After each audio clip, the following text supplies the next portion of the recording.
Okay. It says, storm. Oh. Yeah.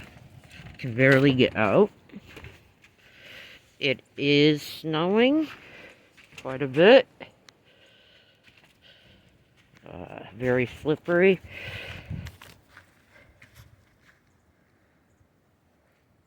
Interesting. Wind is still brutal. It is 24 degrees, wind chill of 20.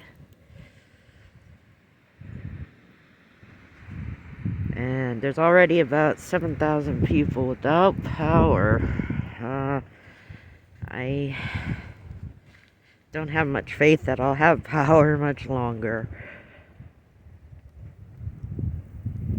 So this is the situation, December 22nd, 2022, Prattsville, Arkansas.